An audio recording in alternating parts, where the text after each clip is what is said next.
पशुपति धाम, बाराधाम, मुक्तिनाथ धाम र रुरु धाम गरी नेपालमा जम्मा 4 धाम रहेका छन्।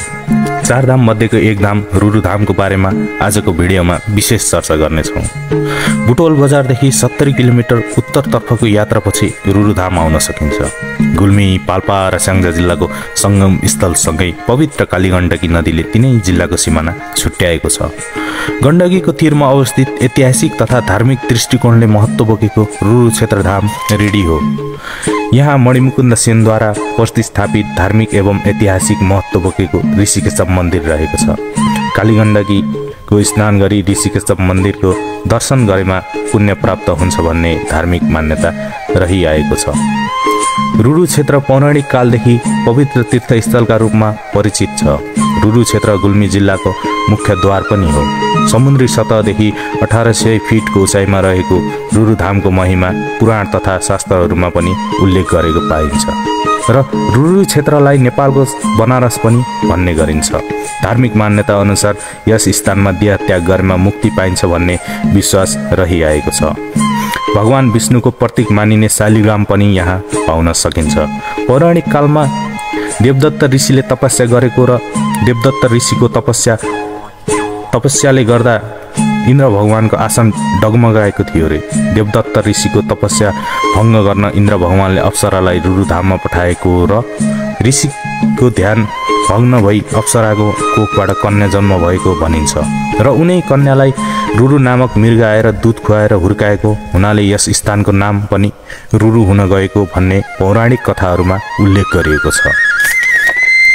रिडीमा विशेष गरी माघ महिनाको 3 दिन ठुलै मेला लाग्ने गर्दछ। उक्त स्थानमा कालीगण्डकी स्नान गर्न र टाढा टाढाबाट व्यापार गर्न आउने र खरिद गर्न आउनेहरूको घुइँचो नै लागेको हामी पाउँछौँ। रिडी बजारदेखि 500 मिटर माथि देवदत्त पार्क बनाइएको छ र त्यहाँ देवदत्त ऋषिको मूर्ति, रुरु कन्याको मूर्ति, अप्सराको मूर्ति र मृगहरूको मूर्ति बनाइएको छ र ऋषिले तपस्या गरेका गुफाहरूलाई संरक्षण गरेर राखिएको छ र हालै यस पवित्र भूमिमा तिनै जिल्ला जोड्ने 3 मुखे झोलुङ्गे पुल पनि बनाइएको छ, जसले गर्दा यस स्थानको पर्यटन क्षेत्रमा धेरै महत्त्व दिएको छ। रुरु धाममा भारतदेखि टाढा टाढादेखि पर्यटकहरू आउने गरेका छन्। नयाँ संरचनाहरूले यहाँको महत्त्वलाई अझै अगाडि लगेको छ र रुरु क्षेत्रमा तटबन्धनको काम पनि चलिरहेको छ। भविष्यमा रुरु धाम नेपालकै सुन्दर धाम बन्ने विश्वास लिएका छौँ। अब बन्ने रुरु तालले यसलाई पर्यटन क्षेत्रमा थप टेवा पुर्याउनेछ भन्ने विश्वास लिएका छौँ। आजको हाम्रो यो भिडियो कस्तो लाग्यो? आफ्नो प्रतिक्रिया कमेन्ट बक्समा दिन नभुल्नुहोला। साथै हाम्रो भिडियोलाई सेयर गरी रुरुको महत्त्वलाई सबै सामु पुर्याउन मद्दत गरिदिनुहोला। आगामी दिनहरूमा यस्तै किसिमको रोचक भिडियो हेर्नको लागि हाम्रो युट्युब च्यानल आरके ब्लगलाई सब्स्क्राइब गरी नजिकै रहेको बेल आइकनलाई पनि दबाउनुहोला। धन्यवाद।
पग्लेको गण्डकी भन्नलाई मन पग्लेको माया छ भन्नलाई जुन लायो झलक भर नहुने माया